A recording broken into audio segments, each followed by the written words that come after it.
سیدنا ابو ایوب انصاری رضی اللہ تعالیٰ عنہ روایت کرتے ہیں، اور یہ ابو ایوب انصاری وہی خوش قسمت خوش نصیب صحابی رسول ہیں کہ جب اللہ کے محبوب علیہ الصلوۃ والسلام مکہ سے ہجرت کر کے مدینہ طیبہ تشریف لائے تھے اور پورا مدینہ عرض کر رہا تھا کہ حضور آپ ہمارے گھر میں تشریف لے آئے، تو اللہ کے محبوب علیہ الصلوۃ والسلام نے فرمایا تھا کہ یہ اونٹنی معمورۃ، یہ اللہ کی طرف سے معمور ہے، لہٰذا اسے مت روکو، جہاں پر یہ رکے گی بس وہیں پر میرا قیام ہوگا۔ تو سیدنا ابو ایوب انصاری رضی اللہ تعالیٰ کے گھر کے سامنے وہ اونٹنی آ کر بیٹھ جاتی ہے۔ تو یہ خوش قسمت صحابی ہے، یہ فرماتے ہیں کہ میرے گھر میں ایک طاق تھا جہاں پر میں کھجوریں رکھا کرتا تھا، اور جب میں گھر سے باہر جاتا اور واپس گھر میں آتا تو اس طاق کے اندر کچھ کھجوریں کم ہو جایا کرتی تھی، اور وہ کوئی چیز آتی تھی جو گھر میں آ کر وہ کھجوریں کھا جاتی تھی، تو میں بڑا اس سے پریشان تھا۔ یہ ترمذی شریف کے اندر روایت موجود ہے۔ حضرت ابو ایوب انصاری فرماتے ہیں کہ میں رسول اللہ صلی اللہ علیہ وسلم کی بارگاہ میں گیا اور میں نے جا کر عرض کی، یا رسول اللہ صلی اللہ علیہ وآلہ وسلم، حضور ہمارے گھر میں ایک طاق ہے جس کے اندر میں کھجوریں رکھتا ہوں، اور حضور کوئی جننی ہے جو آتی ہے اور روزانہ آ کر میرے گھر کے اندر طاق میں سے کھجوریں کھا کے چلے جاتی ہے، اور حضور میں بڑا پریشان ہوں، تو میں کیا کروں؟ تو سرکار دو عالم صلی اللہ علیہ وآلہ وسلم نے ارشاد فرمایا کہ اے ابو ایوب انصاری، جاؤ گھر میں، آج گھر میں جا کر تم نے یہ کہنا بسم اللہ الرحمن الرحیم، اللہ کا نام لینا ہے، اور یہ کہنا کہ اللہ رسول کی بات مانو اور یہاں سے چلے جاؤ، بس یہ کہہ دینا اور کچھ نہیں کہنا۔ حضرت سیدنا ابو ایوب انصاری فرماتے ہیں کہ میں نے وہی اللہ کا نام لیا اور گھر میں جا کر میں نے وہی کہہ دیا جو آپ علیہ الصلوۃ والسلام نے فرمایا تھا۔ حضرت ابو ایوب انصاری فرماتے ہیں کہ جس دن حضور کا حکم میں نے پورا کیا نا، اور میں نے بسم اللہ الرحمن الرحیم گھر میں پڑھی نا، تو وہ جننی جب آئی نا، تو جب وہ جننی آئی تو میرے سامنے ظاہر ہوئی، تو میں نے اس جننی کو پکڑ لیا اور پکڑ کے کہا کہ میں نے کہا کہ میں تمہیں اب نہیں چھوڑوں گا جب تک میں تمہیں رسول اللہ کی بارگاہ میں لے کر نہ جاؤں۔ تو اس جننی نے قسم اٹھا لی، فحلفت، اس نے قسم اٹھائی دوبارہ واپس نہیں آؤں گا۔ تو حضرت ابو ایوب انصاری فرماتے ہیں کہ میں نے اسے چھوڑ دیا، میں نے کہا چلو ٹھیک ہے، جان چھوٹ گئی ہے تو میں نے اس کو کیا کرنا رکھ کے۔ فرماتے ہیں کہ میں دوسرے دن رسول اللہ کی بارگاہ میں آیا تو میں نے کچھ نہیں کہا، سرکار دو عالم صلی اللہ علیہ وسلم نے ارشاد فرمایا کہ تمہارے قیدی کا کیا بنا؟ اے ابو ایوب انصاری تمہارے قیدی کا کیا بنا؟ عرض کی کہ حضور جو آپ نے فرمایا تھا میں نے اس کے مطابق عمل کر دیا، تو کل میرے ہاتھ میں آ گئی، میں نے اس کو پکڑ بھی لیا تھا، اور پھر جب میں نے اس کو پکڑا تو اس نے قسمیں کھانا شروع کر دی اور کہنے لگی کہ میں دوبارہ نہیں آؤں گی، تو حضور میں نے اس کو چھوڑ دیا تھا۔ تو آپ علیہ الصلوۃ والسلام نے ارشاد فرمایا کہ وہ جھوٹ بول رہی ہے، وہ دوبارہ آئے گی اس لیے کہ اسے جھوٹ بولنے کی عادت ہے۔ حضرت ابو ایوب انصاری فرماتے ہیں کہ واقعتاً ایسا ہوا کہ دوسرا دن جب ہوا تو وہ پھر ہمارے گھر کے اندر آ گئی،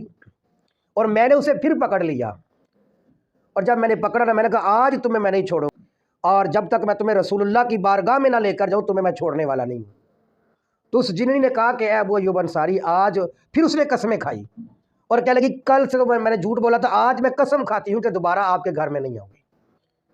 تو سیدنا ابو ایوب انصاری رضی اللہ تعالیٰ بڑے رحم دل تھے، تو آپ نے دوبارہ اس کو چھوڑ دیا۔ اب اگلا دن آیا تو رسول اللہ صلی اللہ علیہ وسلم کی بارگاہ میں، تو آپ نے خود فرمایا، حضور نے فرمایا کہ ابو ایوب انصاری بتاؤ تمہارے قیدی کا کیا بنا؟ تو سیدنا ابو ایوب انصاری نے عرض کی، یا رسول اللہ صلی اللہ علیہ وسلم فداک ابی و امی، یا رسول اللہ، اے اللہ کے رسول میرے ماں باپ آپ پہ قربان ہو جائے، کل وہ آئی تھی میرے گھر میں تو میں نے پھر اس کو پکڑ لیا تھا، لیکن حضور اس نے پھر قسمیں کھانا شروع کر دی کہ دوبارہ نہیں آئے گی، تو میں نے پھر اس کو چھوڑ دیا۔ تو سرکار دو عالم صلی اللہ علیہ وسلم نے ارشاد فرمایا کہ ابو ایوب انصاری وہ جھوٹ بول رہی ہے، وہ دوبارہ پھر تمہارے گھر کے اندر آئے گی۔ حضرت سیدنا ابو ایوب انصاری فرماتے ہیں کہ جب تیسرا دن ہوا تو واقعتاً جیسے حضور نے فرمایا تھا کہ وہ دوبارہ آئے گی، تو وہ پھر آ گئی، اور اللہ کا کرنا یہ کہ میں نے تیسرے دن بھی اس کو پکڑ لیا، اور تیسرے دن پکڑنے کے بعد فرمایا کہ آج تم جتنی مرضی قسمیں کھاؤ میں تمہیں چھوڑنے والا نہیں ہوں جب تک تمہیں رسول اللہ کی بارگاہ کے اندر لے کر نہیں جاؤں گا۔ تو ابو ایوب انصاری فرماتے کہ پھر اس نے قسمیں کھانا شروع کر دی۔ اس نے کہا کہ ابو ایوب انصاری سچی بات یہ ہے کہ میں تمہیں آج ایک ایسی چیز بتا کر جاتی ہوں کہ اگر تم اس چیز کو پڑھ لو گے نا تو پھر کوئی شیطان، کوئی جن، کوئی جننی تمہارے گھر کے اندر نہیں آ سکے گی۔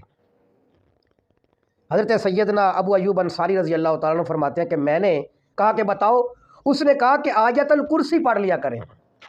جو بندہ بھی آیت الکرسی پڑھ لے گا اس گھر کے اندر کوئی شیطان، جن، جنی داخل ہی نہیں ہو سکتی۔ حضرت سیدنا ابو ایوب انصاری فرماتے ہیں کہ میں نے اس کی بات کو مان لیا اور میں نے اس کو چھوڑ دیا، جب اگلا دن ہوا تو رسول اللہ نے فرمایا کہ تمہارے قیدی کا کیا بنا؟ میں نے عرض کیا کہ حضور میں نے اسے پکڑ لیا تھا کل بھی، اور پکڑنے کے بعد پھر میں نے کہا تھا کہ میں تمہیں رسول اللہ کی بارگاہ میں لے کر جاؤں گا، لیکن اس جن نے کہا کہ میں تمہیں ایک ایسی چیز بتا دیتی ہوں، اگر تم وہ پڑھ لو گے تو پھر کوئی جننی شیطان تمہارے گھر میں داخل نہیں ہو سکتا۔ اور حضور اس نے مجھے کہا تھا کہ آیت الکرسی پڑھ لیا کرو، تو حضور میں نے اسے چھوڑ دیا۔ تو آپ علیہ الصلوۃ والسلام نے فرمایا کہ اس نے جو بات کہی ہے وہ بات سچ کی ہے،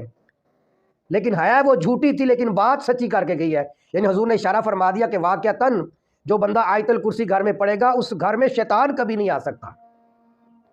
تو اس حدیث مبارکہ سے یہ ترمذی شریف کے اندر موجود ہے۔ ایک تو بات یہ سمجھ آ گئی کہ آیت الکرسی کے اندر بڑی طاقت ہے کہ جس سے جنات جننیاں اور شیاطین بھاگتے ہیں، تو لہٰذا اپنی حفاظت کے لیے اور گھر کی حفاظت کے لیے بہترین عمل رسول اللہ صلی اللہ علیہ وسلم کی اور ثبت ہے، وہ بہترین عمل ہے گھر کی حفاظت کے لیے اور اپنے بچوں اور اپنے آپ کی حفاظت کے لیے۔ لیکن ساتھ میں یہاں پر ایک اور بات بھی عرض کرنا ضروری سمجھتا ہوں کہ اسی حدیث مبارکہ میں آپ دیکھیں کہ صحابی رسول کا ایمان کیسا تھا، اللہ کی ذات کا ایمان، اللہ کی ذات پر ایمان کیسا تھا، اللہ کی ذات کا ڈر کیسا تھا کہ صحابی رسول فرماتے ہیں ابو ایوب انصاری کہ میں جننی کو پکڑ لیتا تھا، اور آج تو جن کا نام سن کر لوگ ڈرنا شروع ہو جاتے۔ تو معلوم ہوا ایمان اگر دل کے اندر موجود ہو، اللہ رسول کی محبت دل کے اندر موجود ہو، شریعت کا دامن پکڑا ہو، تقوی اختیار کیا ہو، تو پھر جنات بھی آپ سے بھاگتے ہیں، پھر جنات سے بندہ نہیں ڈرتا، پھر بندے سے جنات ڈرتے ہیں۔ جی